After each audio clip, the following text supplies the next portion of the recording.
আসসালামু আলাইকুম, কেমন আছেন সবাই? আশা করি সবাই ভালো আছেন। তো ভয়ঙ্কর সব ভূতের গল্পে আপনাদের স্বাগতম। আজকে আমরা ভয়ঙ্কর কিছু গল্প শেয়ার করব, আশা করি আপনাদের ভালো লাগবে। তো আমাদের এত আয়োজন শুধুমাত্র আপনাদের একটু বিনোদন দেওয়ার জন্য। আমাদের ভিডিওগুলি যদি আপনাদের ভালো লেগে থাকে তাহলে অবশ্যই আমাদের ইউটিউব চ্যানেলটা সাবস্ক্রাইব করবেন। তো চলুন বেশি দেরি না করে আজকের গল্পগুলো শুরু করা যাক। গ্রামের নাম ছিল পোড়াগাছা। জনবসতি কম, সন্ধ্যার পরপরই এলাকা শুনশান হয়ে যেত। গ্রামের এক কোনায় বড় একটা বাস স্ট্যান্ড ছিল। দূর দূরান্ত থেকে আসা বাসগুলো রাতে এখানে বিশ্রাম নিত। বাস স্ট্যান্ডের পাশে কয়েকটা চায়ের দোকান, ছোট খাবারের হোটেল আর কিছু গ্যারেজ ছিল। তবে এলাকাটা নিয়ে নানা গুজব ছিল। লোকমুখে শোনা যেত গভীর রাতে এখানে অদ্ভুত কাণ্ড ঘটে।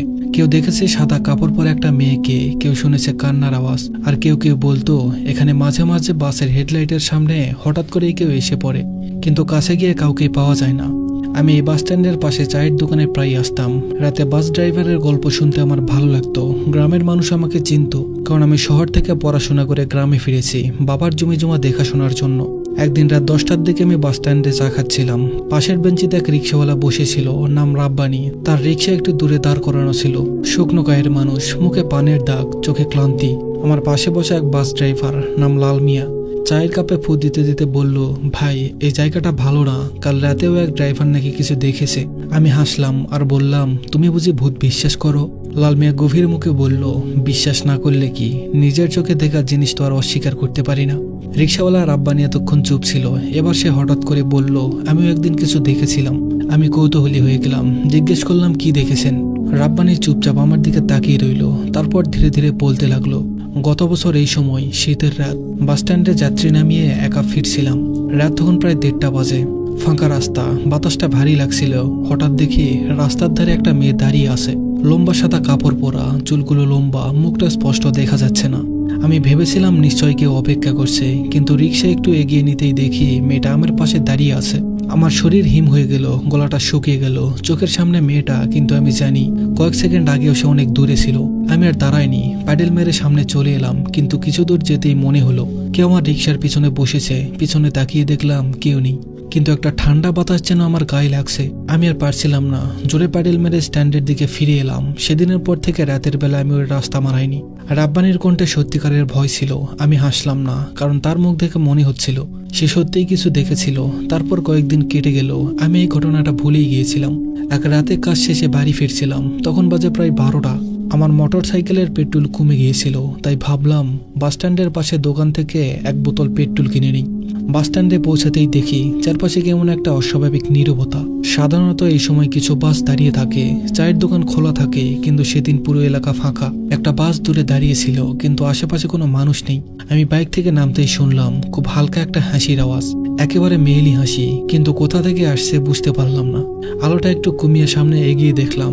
দোকানটার দিকে তাকিয়ে দেখলাম দরজাটা অর্ধেক খোলা, কিন্তু কাউকে দেখা যাচ্ছে না। ভেতরে ঢুকে ডাক দিলাম, কেউ আছেন? কেউ সাড়া দিল না। আমি একটু ভয় পেলাম, কিন্তু নিজেকে সামলে রাখলাম। ঠিক তখনই পেছন থেকে একটা ঠান্ডা বাতাস আমার ঘাড় ছুঁয়ে গেল। মনে হলো কেউ ঠিক আমার পেছনে দাঁড়িয়ে আছে। আমি ধীরে ধীরে ঘুরলাম, দেখলাম একটা মেয়ে, লম্বা সাদা কাপড় পরা। মুখটা পরিষ্কার দেখা যাচ্ছে না, কিন্তু চোখ দুটো যেন গভীর অন্ধকারের মতো। আমার দম বন্ধ হয়ে আসছিল। এক মুহূর্তের জন্য আমি নড়তে পারছিলাম না। তারপর হঠাৎ করে মেয়েটা আমার দিকে এগিয়ে এলো। আমি পিছনে হোঁচট খেয়ে পড়ে যাচ্ছিলাম, তখন শুনলাম একটা বাসের হর্ন। আমার চোখের সামনে মেয়েটা ধোঁয়ার মতো মিলিয়ে গেল। আমি তাড়াতাড়ি বাইকে উঠলাম, এক মুহূর্তেও দাঁড়াইনি। পাগলের মতো স্পিড বাড়িয়ে সোজা বাড়ির দিকে ছুটলাম। পরের দিন সকালে বাস স্ট্যান্ডে গিয়ে ঘটনাটা বললাম। লাল মিয়ার রাব্বানি বিষণ্ণ মুখে শুনলো। তারপর লাল মিয়া চাপা গলায় বলল, এখানে বছর 10 আগে একটা মেয়েকে খুন করা হয়েছিল। বাস চালকদের একজন নাকি তার উপর জোর খাটাতে চেয়েছিল, আর সে পালানোর চেষ্টা করেছিল, কিন্তু শেষমেশ বাসের নিচে চাপা পড়ে যায় মেয়েটা। সে রাত থেকে এই এলাকা অদ্ভুত ঘটনা ঘটে। আমি শিউরে উঠলাম। আমার দেখা মেয়েটি কি সেই মৃত আত্মা? সেই রাতের পর থেকে আমি আর গভীর রাতে ওই রাস্তা দিয়ে যাই না, কারণ আমি জানি সেখানে কেউ আছে যে এখনো অপেক্ষা করছে। তো এই ছিল আজকের আমাদের প্রথম গল্প। আশা করি গল্পটা আপনাদের ভালো লেগেছে। আপনাদের সবার কাছে একটা রিকোয়েস্ট থাকবে, গল্পগুলো ভালো লাগলে অবশ্যই আমাদের কমেন্ট করে জানাবেন। আর নতুন নতুন গল্প পেতে অবশ্যই আমাদের ইউটিউব চ্যানেলটা সাবস্ক্রাইব করে দিবেন। তো চলুন বেশি কথা না বাড়িয়ে আজকের পরবর্তী গল্পটা শুরু করা যাক। আমি নয়ন, বছর কয়েক আগের কথা। তখন আমাকে ব্যবসায়িক কাজের জন্য একটা গ্রামে থাকতে হয়েছিল। গ্রামটি ছিল বেশ প্রকৃতিচ্ছন্ন, সামান্য কিছু জরুরি উন্নতি নিয়ে টিকেছিল সেই গ্রাম। একেবারে আধুনিক নয়, আবার পুরোপুরি গ্রামীণও নয়। আমি সেখানে প্রায় 1 মাসের মতো ছিলাম। সেই সময় নানা লোকজনের সাথে পরিচয় হলো, নিমন্ত্রণ পেলাম, আর কিছু কিছু জায়গায় ঘুরেও বেড়ালাম। গ্রামের মানুষজন ছিল খুব মিশুক। ঘটনাটি ঘটেছিল সেদিন ছিল আমার গ্রামে থাকা শেষ দিন। বাড়ি ফিরে যাওয়ার আগেই ভেবেছিলাম শেষবারের মতো গ্রামটির একটি ঐতিহ্য উপভোগ করে যাই, তা একা একা। আমি কিছু লোকের মুখে শুনেছিলাম এই গ্রামের প্রতি বছর একটা নির্দিষ্ট সময়ে একটা ঐতিহ্যবাহী বাজার বসে। তবে সেই বাজারের সঙ্গে জড়িয়ে আছে এক রহস্য। বছরের সেই নির্দিষ্ট মাসটি হলো গ্রীষ্মের মাঝামাঝি। আমি রাতের একটা নির্দিষ্ট সময়ে নিজের থাকা স্থান থেকে বেরিয়ে পড়লাম সেই বাজারের উদ্দেশ্যে। হাতে থাকা একটা টর্চ লাইট নিয়ে ধীরে ধীরে গন্তব্যের দিকে এগোতে থাকলাম। বেশ কিছুক্ষণের মধ্যে আমি পৌঁছে গেলাম সেই বাজারে। সাধারণ এক বাজার, কিন্তু একেবারে সাধারণও নয়। জায়গায় জায়গায় মানুষের ভিড়ে পরিপূর্ণ। যেখানেই চোখ যায় সেখানেই কিছু না কিছু দেখতে পাওয়া যাচ্ছিল। চারিদিকে দিনের আলোর মতো আলোকিত ছিল, অথচ আমি বুঝতে পারছিলাম না আলোর উৎস কি। বোঝার চেষ্টা করেও বিশেষ কিছু বুঝতে পারলাম না, কিংবা খুব বেশি সময় ধরে চেষ্টাও করিনি। আমি বাজারের নানা স্তর ঘুরে দেখতে থাকলাম। কোথাও মুখরোচক খাবারের দোকান, কোথাও অপূর্ব সব হস্তশিল্পের কাজ, আবার কোথাও নানা ধরনের পোস্টার সাজিয়ে বসেছে বিক্রেতা। কেউ চা খাচ্ছে, বাচ্চারা হইচই করছে, নারীরা নিজেদের মাঝে গল্পে মেতে আছে। আমি নিজেও বেশি ঘোরাঘুরি না করে একটি চায়ের দোকানে গিয়ে বসলাম। চা খেয়ে পয়সা দিতে গেলে দোকানদার তা গ্রহণ করলো না। একাধিকবার চেষ্টা করেও বিফল হলাম। অদ্ভুত লাগছিল ব্যাপারটা। আশেপাশে ছিল শুধু হাসি তামাশা আর আনন্দের পরিবেশ। সবাই সবার সঙ্গে সম্মান এবং আনন্দ ভাগ করে নিচ্ছিল। পরিবেশটা ছিল খানিকটা গরম। কিছুক্ষণের মধ্যেই আমার মাথা ঘেমে পুরো চুল ভিজে গেল। দীর্ঘদিন না কাটা চুল বারবার কানে এসে খোঁচা দিচ্ছিল। বিরক্ত হয়ে যাচ্ছিলাম। ঠিক তখনই চোখ পড়লো একটা নাপিতের দোকানের উপর। ভাবলাম যাই, গিয়ে চুলগুলো কেটে আসি। দোকানে প্রবেশ করতেই চারপাশের পরিবেশটা যেন খানিকটা বদলে গেল। দোকানটিতে লম্বা খাটো নানা ধরনের লোকজন দিয়ে ঠাসা ছিল। আমি গিয়ে একপাশে বসে অপেক্ষা করতে লাগলাম। গরম ভাব ধীরে ধীরে মলিন হয়ে ঠান্ডায় মিলিয়ে যেতে লাগলো। অদ্ভুতভাবে দোকানে থাকা সব লোকজন হয়তো অত্যন্ত ফর্সা, নয়তো অতিরিক্ত কালো। তাদের চোখ দেখে তেমন স্বাভাবিক মনে হচ্ছিল না, আবার পুরোপুরি অস্বাভাবিকও লাগছিল না। একসময় আমার ডাক পড়লো। আমি গিয়ে এক অদ্ভুত চেয়ারে বসলাম। সাধারণ চেহারার এক তরুণ চুল কাটতে শুরু করলো, আর আমি নিশ্চিন্তে বসলাম। কিন্তু সেই নিশ্চিন্ত বেশিক্ষণ স্থায়ী হলো না।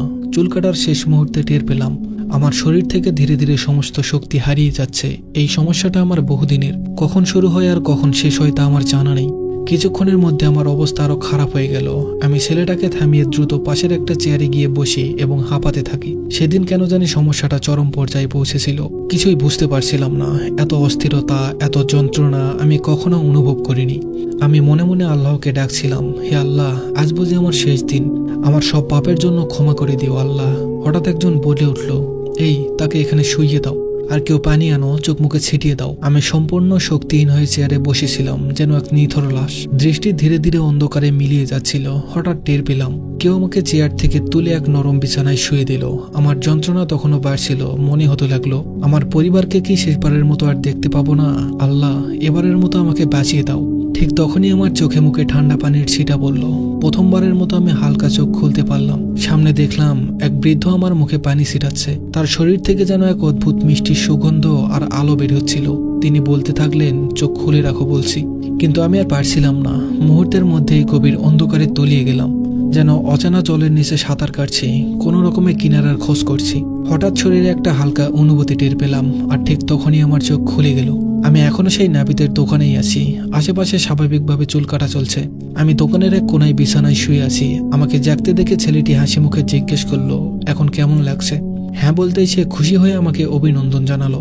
কিছুক্ষণ পর আমি উঠে দাঁড়ালাম। তাদের সবাইকে বিদায় জানিয়ে দোকান থেকে বেরিয়ে এলাম, কিন্তু তারাও আমার টাকাটা নেয়নি। আর সেই বৃদ্ধ লোককেও আমি আর কোথাও দেখতে পেলাম না। বাইরে বের হতেই হতভম্ব হয়ে গেলাম। কই বাজার, কোথায় গেল এত দোকানপাট আর লোকজন? লোকজন না হয় সরে গেছে, কিন্তু দোকান আর বাজারের জিনিসপত্র? শুধু দূরে একটা চায়ের দোকান দেখা যাচ্ছে, সেই দোকান যেখানে আমি আগে চা খেয়েছিলাম। কিছুটা হতবুদ্ধি হয়ে পিছনে ঘুরতেই দেখলাম কোথায় সেই চুল কাটার দোকান। অবাক হয়ে চায়ের দোকানের কাছে গিয়ে দাঁড়াতেই দোকানি এক অদ্ভুত হাসি দিয়ে বলল, আবারও আসবেন পরের বছর, এবছর বাজার শেষ। আমি কিছু না বুঝেই মুচকি হাসি দিলাম। সবচেয়ে অদ্ভুত বিষয় হলো, সেই রাতের পর থেকে আমার সেই জটিল অসুস্থ আর কোনোদিন হয়নি। তো এই ছিল আজকের আমাদের দ্বিতীয় গল্প। আশা করি গল্পটা আপনাদের ভালো লেগেছে। আমাদের এত আয়োজন শুধু আপনাদের জন্য, সেজন্য গল্প যদি ভালো লাগে অবশ্যই আমাদের কমেন্ট করে জানাবেন। আর আপনাদের সাথে ঘটে যাওয়া ভয়ঙ্কর গল্পগুলো আমাদের শেয়ার করতে পারেন। গল্প পাঠাতে অবশ্যই আমাদের ইমেল করতে পারেন। আমাদের ইমেল অ্যাড্রেসটা হলো sohanofficial111@gmail.com। তো চলুন বেশি দেরি না করে আজকের শেষ গল্পটা শুরু করা যাক। আসসালামু আলাইকুম, আমি মানহা। মানুষের জীবনে এমন অনেক ঘটনা থাকে যা মনে পড়লেই মেরুদণ্ড দিয়ে বয়ে যায় হিমেল হাওয়া। আজকে আপনাদের সাথে যে ঘটনাটি শেয়ার করব তা মনে পড়লে আজও আমি আটকে উঠি। আমার বাবারা 2 ভাই। ঘটনাটা যখন সূত্রপাত তখন আমার বাবার বিয়ে হয়নি। আমার বড় চাচ্চুর তখন নতুন নতুন বিয়ে হয়েছে। চাকরির সুবাদে তিনি বেশিরভাগ সময় বাড়িতে থাকতেন না। তখন বাড়িতে থাকতো শুধু আমার দাদা, দাদি, চাচি আর আমার বাবা। মূল ঘটনা শুরু হয় আমার চাচিকে কেন্দ্র করে। নতুন বিয়ে হয়, তিনি আমাদের বাড়ির সম্পর্কে খুব বেশি কিছু জানতেন না। বলে রাখা ভালো, আমার দাদা বাড়ি ছিল একদম আজোপাড়াগায়। আমার দাদা বাড়ির চারপাশে ছিল প্রচুর গাছগাছালি, তাই দিনের বেলাতেও গা ছমছমে পরিবেশ বিরাজ করত। বাড়ির একদম গা ঘেঁষেই ছিল বিরাট একটা তেঁতুল গাছ। লোকমুখে শোনা যায় এই গাছটা নাকি বেশ পুরনো। অনেকেই বলতেন এই গাছটিতে নাকি গদরের মানে কোনো খারাপ কিছুর বাস আছে। গ্রামের ভাষায় যেটাকে বলে গদর। এবার মূল ঘটনায় আসি। তখন ছিল বর্ষাকাল, তাই দাদিমা চাচিকে দ্রুত রান্না সারতে বলেছিলেন। তখন অবশ্যই দুপুর 12টা বাজে, তবে আকাশ দেখে মনে হচ্ছিল সন্ধ্যা নেমে গেছে। সেদিন চাচু ছুটির কারণে বাড়িতে এসেছিলেন, তো চাচি তাড়াতাড়ি রান্না সেরে গোসল করতে গেলেন। ঠান্ডা পরিবেশে গোসল করতে তার বেশ ভালোই লাগছিল। গোসল সেরে সিঁড়ি বেয়ে উপরে উঠতেই তার চোখ গেল সেই তিতুল গাছটার দিকে। তিনি দেখলেন মানুষের মতো কিছু একটা গাছ বেয়ে উপরের দিকে উঠছে। দেখতে মানুষের মতো হলেও গায়ের রং কালো কুচকুচে। চাচি কিছু না ভেবেই সেটির দিকে পাথর ছুঁড়ে মারলেন। সাথে সাথে সেটি চাচির দিকে ফিরে তাকালো। চাচির ভাষ্য মতে সেটি দেখতে মানুষের মতো হলেও মুখ ছিল কুকুরের মতো, তবে দাঁতগুলো ছিল খুব তীক্ষ্ণ। চোখটা ছিল লাল টকটকে, যেন চোখের মধ্যে অগ্নি শিখে চলছে। মুখ থেকে লালা ঝরছিল। এই দৃশ্য দেখে চাচি ভয় জমে গেলেন। সেই দানবটার দিকে পাথর মারার কারণে সেটি রাগে গজগজ করছিল। মুহূর্তের মধ্যেই সেটি চাচির দিকে ছুটে আসতে লাগলো। চাচি তখন এক চুল পরিমাণ নড়তে পারছিল না, কিন্তু সেটা চাচির একটু কাছে আসতেই অদৃশ্য হয়ে গেল। চাচি বুঝতে পারলেন তার হাতে থাকা তাবিজটির জন্যই তিনি প্রাণে বেঁচে গেলেন। এরপর তিনি ভয়ে ভয়ে বাড়ি ফিরলেন। তবে ঘটনা কিন্তু এখানেই শেষ না। সন্ধ্যার দিকে চাচির মনে পড়ে যে ছাদ থেকে কাপড় চোপড় আনা হয়নি। তখন মাগরিবের আজানের আর মাত্র কিছুক্ষণ বাকি ছিল। দাদি তখন উজু করছিলেন। চাচি বলেন তখন তিনি নিজের হুঁশেই ছিলেন না। তিনি কাউকে কিছু না বলে চুল খোলা রেখে ছাদে চলে গেলেন। ছাদে ওঠা মাত্রই তিনি কিছু একটার গোগানির শব্দ পাচ্ছিলেন। তিনি ভয়ে ভয়ে ছাদের দরজা খুললেন। কাপড় চোপড় নিয়ে ভেতরে আসতে যাবেন, তখন তার চোখ গেল তেঁতুল গাছের দিকে। তার সমগ্র শরীর কাঁপুনি দিয়ে উঠল। সেই দানবাকৃতির প্রাণীটি তার থেকে কয়েক হাত সামনে দাঁড়িয়ে আছে। তিনি প্রচণ্ড ভয়ে চিৎকার দিয়ে অজ্ঞান হয়ে গেলেন। চিৎকার শুনে আমার দাদি এবং চাচু ছাদে দৌড়ে গেলেন। চাচিকে তারা ছাদে অচেতন অবস্থায় পেলেন। তারা চাচিকে দ্রুত নিচে নিয়ে এলেন এবং মসজিদের এক হুজুরকে ডেকে আনলেন। হুজুর এসে চাচিকে ঝাড়ফুঁক করলেন, পানি পরা দিলেন। চাচির গান ফিরলেই তিনি বারবার ভয় চিৎকার করছিলেন। হুজুর তাকে কোনোভাবে শক্ত করলেন। হুজুর দাদাকে বললেন চাচির উপরে গদরের নজর পড়েছে। চাচি সেবারের মতো বেঁচে গেলেন। 2023 সাল। সেবার ঈদে আমরা সকল কাজিন মিলে দাদাবাড়িতে বেড়াতে গেলাম। ঈদের 2 দিন আগে সকল কাজিন মিলে ঠিক করলাম ছাদে যাব, সেখানে গিয়ে আড্ডা দিব। যেই ভাবা সেই কাজ। রাত 12টা তখন। সকালে ঘুমিয়ে পড়েছিল। আমরা কাজিনরা সকলে মিলে চুপি চুপি ছাদে গেলাম, যেন কেউ টের না পায়। চিলেকোঠার মতো একটা রুমে গিয়ে আমরা সকলে বসলাম এবং আড্ডা দিচ্ছিলাম। হঠাৎ মনে হলো ছাদে কেউ পা ঘষে হাঁটছে। তখন প্রচন্ড বজ্রপাত হচ্ছিল, মৃদু বৃষ্টি হচ্ছিল। হঠাৎ বিদ্যুৎ চলে গেল। আমরা সকলে ফোনের ফ্ল্যাশ লাইটটা অন করলাম। আমরা কিছু একটার গোঙানির আওয়াজ পাচ্ছিলাম। হঠাৎ বাতাসের দমকা হাওয়ায় জানালাটা শব্দ করে খুলে গেল। বিদ্যুতের ঝলকানিতে দেখলাম তেঁতুল গাছটায় কিছু একটা ঝুলছে। ভয়ে আমরা চিৎকার দিয়ে নিচে নেমে গেলাম। সবাই জেগে গেল। দাদি সব শুনে আমাদের বেশ বকলেন। পরের দিন দাদি এক হুজুরকে এনে সমস্ত বাড়ি বন্ধ করে দিলেন এবং বাড়ির চারদিকে 4টা পেরেক পুঁতে দিলেন। গদর সম্পর্কে তিনি আর বেশি কিছু বললেন না। আমি আজও ভাবি কি ছিল সেটা।